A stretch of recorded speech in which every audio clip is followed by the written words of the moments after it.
A small coastal town. A winter storm. A young mother tucking her baby into bed. By sunrise, her child is still there, crying in his crib. But she is gone. No forced entry, no packed bag, just a broken mug on the floor and a best friend who seems just a little too eager to help. Because sometimes the person leading the search is the one who ended it. Today, we're diving into a chilling true crime style story about trust, obsession, and a friendship that turned deadly. On the surface, it looks like a simple missing person case. A young mom vanishes during a storm, but when detectives start digging, they uncover a twisted plan, a fake protector, and a shocking twist no one saw coming. This is the story of Mara Ellison and the friend who claimed she was trying to save her. Harbor Point, Oregon.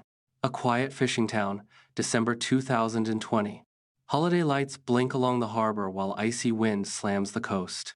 On Maple Street, in a small blue rental house, 8-year-old Mara Ellison is trying to build a new life. She works mornings at a harbor coffee shop and spends nights studying online graphic design courses. Her world now revolves around one person, her 8-month-old son, Noah. Mara left her ex, Evan Ross, a few months earlier after their relationship turned controlling and volatile. She moved to Harbor Point to start over, staying in a house owned by her aunt. Evan stayed in Portland. They argue often, mostly about Noah and custody. On December 14th, a brutal winter storm rolls in. That evening, neighbors see Mara carrying groceries into the house. Noah balanced on her hip, both of them laughing as wet snow hits their faces. By the next morning, Mara is gone. At 7:40 a.m., her neighbor, Mrs. Dalton, hears Noah crying. At first she ignores it, but the crying doesn't stop. After 20 minutes, she walks over, knocks on the door, calls Mara's name. No answer. The front door is locked. The kitchen light is still on. Through the window, she sees a chair pushed back like someone stood up quickly. Something feels wrong. At 8:25 a.m., she calls 911. Police enter the house using a spare key from the landlord. Noah is found alone in his crib, red-faced and sobbing. The rest of the scene feels like a life interrupted. Mara's car sits in the driveway. Her coat hangs by the door. Her laptop glows on the table with an unfinished assignment. A grocery bag is half unpacked on the counter. On the floor under the table, a white mug shattered into pieces, a brown ring of dried tea staining the tiles. This is no simple walk away. Something happened in that house. Who was Mara? Mara grew up in a small farming town in Oregon. Quiet, artistic, middle child. After high school, she moved to Portland to study graphic design. There she met Evan, a charming musician with big dreams and no real plan. At first, he was sweet and romantic. Over time, his charm turned into control.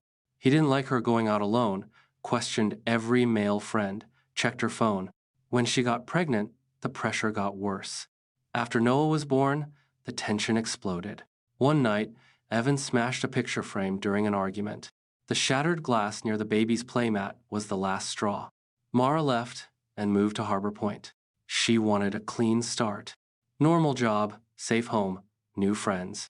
The best friend, that's when she met Jenna Pike. Jenna was 30, lively, and the unofficial leader of a young moms group in town. She had 2 kids, drove a black Ford Explorer, and knew everybody. She welcomed Mara instantly, invited her to playdates, and offered to babysit. Soon, Jenna became the person Mara vented to about Evan. How he guilt-tripped her. How he suddenly acted like a perfect dad online. How she still felt guilty for leaving. Jenna always had the same response. You owe him nothing. You have to protect Noah. Men like that don't change. Her concerns sounded protective, but there was something else under it, a tightness in her voice whenever Mara mentioned letting Evan see his son. The night before, on December 13th, the night before the storm, Mara has a long call with Evan. He says he wants to visit Harbor Point and see Noah in person. It's time I step up, he says. Mara doesn't promise, but she doesn't shut him down either. She texts him the next day, 5:27 p.m. Storm is bad here. Maybe wait till next week? He replies, I need to see my son. I'll come soon, storm or not. Nervous, Mara texts Jenna. He says he's coming. I'm scared he'll try to take Noah. Jenna responds almost instantly. You shouldn't be alone. I'll come over. We'll handle it. The night of the storm, security cameras around town catch a black SUV driving toward Maple Street at 7:02 p.m. The license plate is partially blurred by rain, but it's enough for investigators later. It matches Jenna's Explorer. What happened over the next few hours is pieced together from texts, digital records, and, eventually, Jenna's own words. What we know. Around 7:15 p.m., Mara's phone stops sending messages. Around 8 p.m., Noah's baby monitor camera shows him asleep in his crib, faint radio noise in the background. At 8:30 p.m., the baby monitor feed is accessed from a new device on a different Wi-Fi network later traced to Jenna's home. Someone was checking Noah's room from Jenna's house. Meanwhile, cameras show the black SUV leaving the neighborhood around 9 p.m., then returning just after 11 p.m., then leaving town completely at 12:05 a.m., heading toward the coastal cliff road just outside Harbor Point. By morning, Mara is gone, and the storm has erased most physical traces. The first suspect, when news breaks that a young mom has vanished, the town and the internet focus on one person, Evan. He admits he argued with Mara over the phone, but swears he never left Portland. Phone location data supports his story. His car shows no signs of a long drive through a storm. His roommate confirms he was home that night. Police still search his apartment and car. They find frustration, anger, old holes punched in a wall, but no sign of Mara. No blood, no tarp, no cleanup. While everyone online yells, "It's always the ex," detectives quietly widen their view. One name keeps popping up, Jenna, the helpful friend who knows every detail of Mara's life. The one who organizes missing posters. The one holding Noah at community vigils. The one whose car was caught near the house. Cracks in the angel image. When detectives first talk to Jenna, she sounds devastated. She says she hadn't seen Mara in a couple of days, that she's sick with worry, that she's been praying. When they mention the SUV on Maple Street, her story shifts. She now admits she drove by Mara's house once that night because Mara texted she was scared. She says she saw the lights off and assumed Mara had gone to bed. She claims she never went inside. It's a small detail. But why leave it out at first?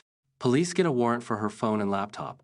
What they find is disturbing. Search history from the last month includes: how long can someone survive in cold rain?